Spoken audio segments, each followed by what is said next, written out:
ओम शांति। आज 16 अक्टूबर 2025।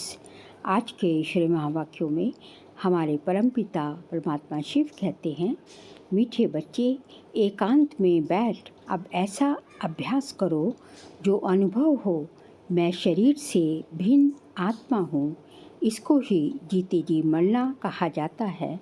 एकांत में बैठ अब ऐसा अभ्यास करो जो अनुभव हो कि मैं शरीर से भिन्न आत्मा हूँ। इसको ही जीते जी मरना कहा जाता है। प्रश्न: एकांत का अर्थ क्या है? एकांत में बैठ तुमको कौन सा अनुभव करना है? उत्तर: एकांत का अर्थ है एक की याद में इस शरीर का अंत हो। अर्थात एकांत में बैठ ऐसा अनुभव करो कि मैं आत्मा इस शरीर को छोड़ बाप के पास जाती हूँ। कोई भी याद ना रहे, बैठे बैठे अशरीरी हो जाओ, जैसे कि हम इस शरीर से मर गए। बस हम आत्मा हैं, शिव बाबा के बच्चे हैं। इस प्रैक्टिस से देभान टूटता जाएगा। ओम शांति। बच्चों को बाप पहले पहले समझाते हैं कि मीठे मीठे बच्चों, जब यहाँ बैठते हो तो अपने को आत्मा समझ बाप को याद करते रहो और कोई तरफ बुद्धि नहीं जानी चाहिए। ये तुम बच्चे जानते हो, हम आत्मा हैं। पाठ हम आत्मा है, पाठ हम आत्मा बजाती है इस शरीर द्वारा। आत्मा अविनाशी, शरीर विनाशी है। तो तुम बच्चों को देही अभिमानी बन बाप की याद में रहना है। हम आत्मा हैं, चाहे तो इन ऑर्गन से काम ले व ना ले, अपने को शरीर से अलग समझना चाहिए। बाप कहते हैं, अपने को आत्मा समझो, देह को भूलते जाओ। हम आत्मा इंडिपेंडेंट हैं। हमको सिवाय एक बाप के और कोई को याद नहीं करना है। जीते जी मरने की, जीते जी मौत की अवस्था में रहना है। हम आत्मा का योग रहना है अब बाप के साथ। बाकी तो दुनिया से, घर से मर गए। कहते हैं ना, आप मरे मर गई दुनिया। अब जीते जी तुमको मरना है। हम आत्मा शिव बाबा के बच्चे हैं। शरीर का भान उड़ाते रहना चाहिए। बाप कहते हैं, अपने को आत्मा समझो और मुझे याद करो। शरीर का भान छोड़ो। ये शरीर, ये पुराना शरीर है ना, पुरानी चीज़ को छोड़ा जाता है। अपने को अशरीरी समझो। अभी तुमको बाप को याद करते करते बाप के पास जाना है। ऐसे करते करते फिर तुमको आदत पड़ जाएगी। अभी तो जीते जी, अभी तो जीते जी मरना है। बाप कहते हैं कि अभी तो जीते जी जो है मरना है। मैं बाप की संतान, शिव बाबा की संतान हूँ। मुझे अब ये शरीर छोड़ जो है बाप के पास अपने घर जो है जाना है। अपने को आत्मा समझो और मुझे याद करो। शरीर का भान छोड़ो। ये पुराना शरीर है, पुरानी चीज़ को छोड़ा जाता है। अपने को अशरीरी समझो। अभी तुमको बाप को याद करते करते बाप के पास जाना है। ऐसे करते करते फिर तुमको आदत पड़ जाएगी। अभी तो तुमको घर जाना है, फिर इस पुरानी दुनिया को याद क्यों करे? एकांत में बैठ ऐसे अपने साथ मेहनत करनी है। भक्ति मार्ग में भी कोठरी में अंदर बैठ माला फेरते हैं, पूजा करते हैं। तुम भी एकांत में बैठ ये कोशिश करो तो आदत पड़ जाएगी। तुमको मुख से तो कुछ बोलना नहीं है, इसमें है बुद्धि की बात। शिव बाबा तो है सिखलाने वाला, उनको तो पुरुषार्थ नहीं करना है। ये बाबा पुरुषार्थ करते हैं, वह फिर तुम बच्चों को भी समझाते हैं। जितना हो सके ऐसे बैठकर विचार करो।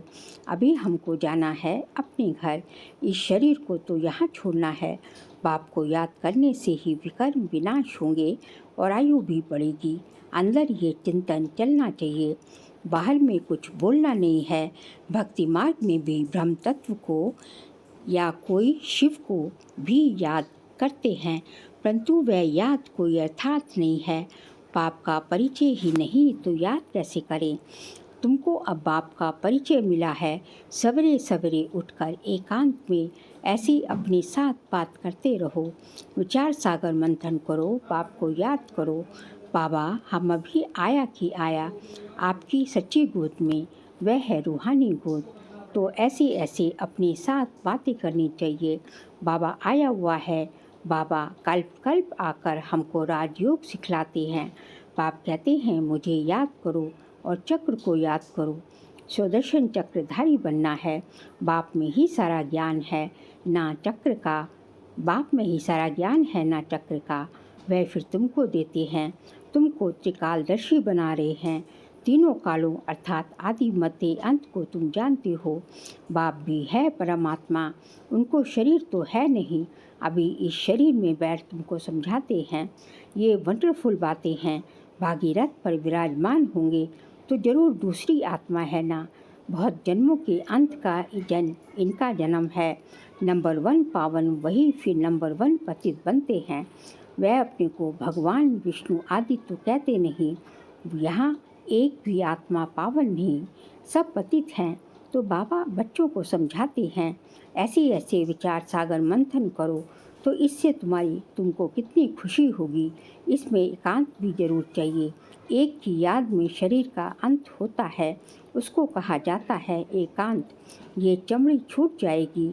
सन्यासी भी ब्रह्म की याद में व तत्व की याद में रहते हैं। उस याद में रहते रहते शरीर का भान छूट जाता है। बस हमको ब्रह्म में लीन होना है, ऐसे बैठ जाते हैं। तपस्या में बैठे बैठे शरीर छोड़ देते हैं। भक्ति में तो मनुष्य बहुत धक्के खाती हैं। इसमें धक्के खाने की बात नहीं, याद में ही रहना है। पिछाड़ी में कोई याद ना रहे। गृहस्थ व्यवहार में तो रहना ही है, बाकी टाइम निकालना है। स्टूडेंट को लाइफ पढ़ाई का शौक़ होता है। वह ये पढ़ाई है। अपने को आत्मा ना समझने से बाप टीचर गुरु सबको भूल जाते हैं। एकांत में बैठ ऐसे ऐसे विचार करो। गृहस्थी घर में तो वाइब्रेशन ठीक नहीं रहता। अगर अलग प्रबंध है तो एक कोठरी में एकांत में बैठ जाओ। माताओं को तो दिन में भी टाइम मिलता है। बच्चे आदि स्कूल में चले जाते हैं। जितना टाइम मिले यही कोशिश करते रहो।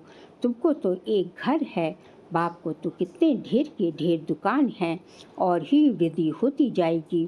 मनुष्यों को तो धंधे आदि की चिंता होती है नहीं। मनुष्यों को तो धंधे आदि की चिंता होती है तो नींद भी फिट जाती है। ये व्यापार भी है ना, कितना बड़ा शराफ है, कितना बड़ा मट्टा सट्टा करते हैं। पुराने शरीर आदि लेकर नया देते हैं, सबको रास्ता बताते हैं। ये भी धंधा उनको करना है। ये व्यापार तो बहुत बड़ा है। व्यापारी को व्यापार का ही ख्याल रहता है। बाबा ऐसे ऐसे प्रैक्टिस करते हैं, फिर बतलाते हैं ऐसे ऐसे करो। जितना तुम बाप की याद में रहेंगे तो स्वतः ही नींद फिट जाएगी। कमाई में आत्मा को बहुत मज़ा आएगा। कमाई के लिए मनुष्य रात में भी जागते हैं। सीज़न में सारी रात भी दुकान खुला रहता है। तुम्हारी कमाई रात को और सवेरे को बहुत अच्छी होगी। स्वदर्शन चक्रधारी बनेंगे, त्रिकालदर्शी बनेंगे। 21 जन्म के लिए धन इकट्ठा करते हैं। मनुष्य साहूकार बनने के लिए पुरुषार्थ करते हैं। तुम भी बाप को याद करेंगे तो विकर्म विनाश होंगे, बल मिलेगा। याद की यात्रा पे नहीं रहेंगे तो बहुत घाटा पड़ जाएगा, क्योंकि सिर पर पापों का बोझा बहुत है। अब जमा करना है, एक को याद करना है और त्रिकालदर्शी बनना है। ये अविनाशी धन आधा कल्प के लिए इकट्ठा करना है। ये तो बहुत वैल्यूबल है। विचार सागर मंथन कर रत्न निकालने हैं। बाबा जैसे खुद करते हैं, बच्चों को भी युक्ति बतलाते हैं। कहते हैं बाबा माया के तूफान बहुत आते हैं। बाबा कहते हैं जितना हो सके अपनी कमाई करनी है, यही काम आनी है। एकांत में बैठ बाप को याद करना है। फुर्सत है तो सर्विस भी मंदिरों आदि में बहुत कर सकते हो। बैच जरूर लगा रहे, सब समझ जाएंगे कि ये रूहानी मिलिट्री है। तुम लिखते भी हो हम स्वर्ग की स्थापना कर रहे हैं। आदि सनातन देवी देवता धर्म था, अब नहीं है, जो फिर स्थापन करते हैं। ये लक्ष्मी नारायण एवं ऑब्जेक्ट है ना। कोई समय ये ट्रांसलाइट का चित्र बैटरी सहित उठाकर परिक्रमा देंगे और सबको कहेंगे ये राज्य हम स्थापन कर रहे हैं। ये चित्र सबके फर्स्ट क्लास हैं। ये चित्र बहुत नामी ग्रामी हो जाएगा। लक्ष्मी नारायण सिर्फ एक तो नहीं थे, उन्होंने राजधानी थी ना। ये स्वराज्य स्थापन कर रहे हैं। अब बाप कहते हैं मन मना भव, बाप को याद करो तो विकर्म विनाश होंगे। कहते हैं हम गीता का सप्ताह मनाएंगे। ये सब प्लान कल पहले माफिक बन रहे हैं। परिक्रमा में ये चित्र लेना पड़े, इसको देखकर सब खुश होंगे। तुम कहेंगे बाप को और वर्षे को याद करो, मन मना भव, ये गीता के अक्षर है ना। भगवान शिव बाबा है, वह कहते हैं मुझे याद करो तो विकर्म विनाश हो। 84 के चक्र को याद करो तो ये बन जाएंगे। लिटरेचर भी तुम सौगात देते रहो। शिव बाबा का भंडारा तो सदा भरपूर है, आगे चलकर बहुत सर्विस होगी। एम ऑब्जेक्ट कितने क्लियर हैं। एक राज्य एक धर्म था, बहुत साहूकार थे। मनुष्य चाहते हैं एक राज्य एक धर्म हो। मनुष्य जो चाहते हैं सो अब आसार दिखाई पड़ते हैं। फिर समझेंगे ये तो ठीक कहते हैं। 100% पवित्रता सुख शांति का राज्य फिर से स्थापन कर रहे हैं। फिर तुमको खुशी भी रहेगी। याद में रहने से ही दिल लगेगा। शांति में रह थोड़े अक्षर ही बोलने हैं, ज़्यादा आवाज़ नहीं। गीत कविताएं आदि कुछ भी पापा पसंद नहीं करते। बाहर वाले मनुष्यों से रीस नहीं करनी है। तुम्हारी बात ही और है। अपने को आत्मा समझ बाप को याद करना है। बस स्लोगन भी अच्छे हों। जो मनुष्य पढ़कर जागे, बच्चे विद्या को पाते रहते हैं। खजाना तो भरपूर रहता है। बच्चों का दिया हुआ फिर बच्चों के काम में ही आता है। बाबा तो पैसे नहीं ले आते हैं, तुम्हारी चीज़ें तुम्हारे काम में आती हैं। भारतवासी जानते हैं हम बहुत सुधार कर रहे हैं। 5 वर्ष के अंदर इतना अनुभव होगा जो अनाज की कमी कभी तकलीफ नहीं होगी। और तुम जानते हो ऐसी हालत होगी जो अन्न खाने के लिए नहीं मिलेगा। ऐसी हालत होगी 5 वर्ष के अंदर इतना अनाज होगा जो अनाज की कभी तकलीफ नहीं होगी। और तुम जानते हो ऐसी हालत होगी जो अन्न खाने के लिए नहीं मिलेगा। ऐसे नहीं अनाज कोई सस्ता होगा। तुम बच्चे जानते हो हम 21 जन्मों के लिए अपना राज्य भाग्य पा रहे हैं। ये थोड़ी बहुत तकलीफ तो सहन करनी ही है। कहा जाता है खुशी जैसी खुराक नहीं। अति इंद्रिय सुख गोपियों का गाया हुआ है। ढेर बच्चे हो जाएंगे।